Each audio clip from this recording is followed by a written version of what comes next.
प्रेम से बोले हिया मैया की प्रेम से बोली माथिन मैया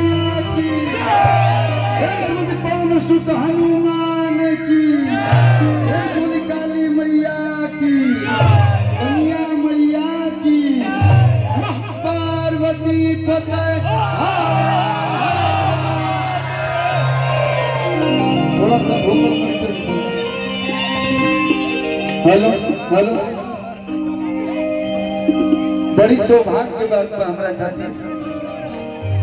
क्यों लायक हमरा के आप लोग बनौले बनी लोग आप लोग बनौले बनी लोग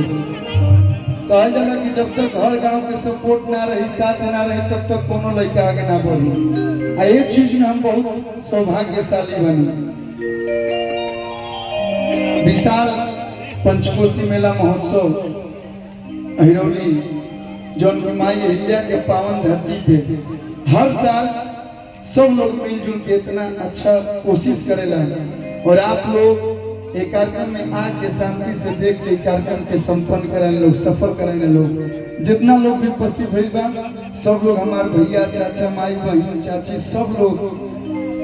अपने हैं मंच पे उपस्थित सारा म्यूजिशियन कलाकार सहित जितना भी कलाकार आई बनी सब लोग के हम अरविंद अकेला कल्लू बार बार प्रणाम करते नहीं गोड़ छू के गोड़ लगाते नहीं और कल्लुआ के ताली बजा के आशीर्वाद उपस्थित बने भैया रोहित प्रधान भैया जितना तारीफ कर जाओ कम हुई हमनी के बक्सर जिलवे लयदार हो जो बड़ बड़ भाई लोग मन गावे ला तो छोटका तो तनी मनी तक गाइए लिया से उपस्थित बने बक्सर जिला से ओहो लगता है यही मेरे बारात जाइए रंजीत सिंह जी गुड्डू बाबा हमारा संतोष भैया निक्की राज जी सपना जी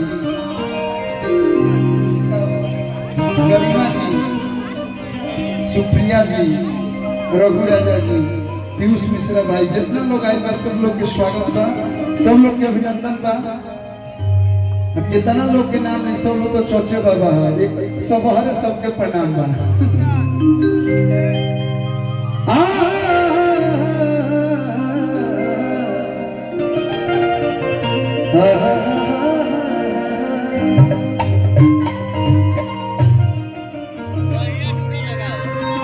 चाचा बाबा लोग के प्रणाम करते करते एक बार हम चाहब कि एक गांव के जितना युवा हमारा उम्र के भाई बड़े से उस सब भाइयों खातिर आप लोग जोरदार ताली आप लोग बजाइए जोरदार ताली। हम एक भाई के नाम ले तो दू को भाई नाराज हो जाए से कहे से कोई नाम ना ले से तो जितना भाई पोस्टर पर लोगों करे सब ओकरा बाद भी जितना भाई दिन रात मेहनत करके जितना बढ़िया कार्य कराओ लोग सब लोग के बहुत बहुत धन्यवाद। और काल के हो नहीं खे देखले लेकिन गोपी तारले कदम कुछ होत रहो लेकिन जब तक एक गांव में मिला हो या जब तक कार्यक्रम हो जितना हमारा से बन पड़ी कलू दुनिया के कोनो कोना में रहिए तू को भजन गावे खातिर गावे आवे के आई बानी माई के एगो गीत बा यही गांव के राइटर हमें सुनील सागर भैया बचपन से हमारे गीत लिखले बारे आइलो बारे कहां बारे स्वागत बा जो शुरू से सपोर्ट कइले बानी उनकर लिखल हो कि बजरा के बढ़िया तानी खोली आई कि बजरा के बढ़िया तानी खोली आई देखो तानी भक्त कितना उपस्थित पाए आई जितने भक्त लोग आई बा सब माई तोहरे खातिर आई बा तू ही चाहबू तो सब होई नहीं तो कुछ नहीं कि बजरा के बढ़िया तनी खोली आइले सेवा आइले सेवा बजरा के बढ़िया तनी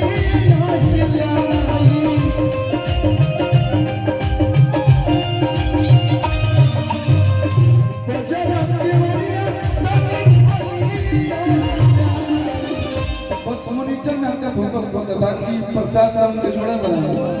कि आइले सेवा आइले सेवा दर्शन के आसे चाहे दिन वो काहे के देता वो हाथ तन मन परेशान कर देवे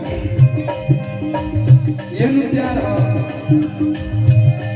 मैं कंपाउंडर के फीस नहीं देता हूं, डॉक्टर के फीस देवे के पड़ जाए।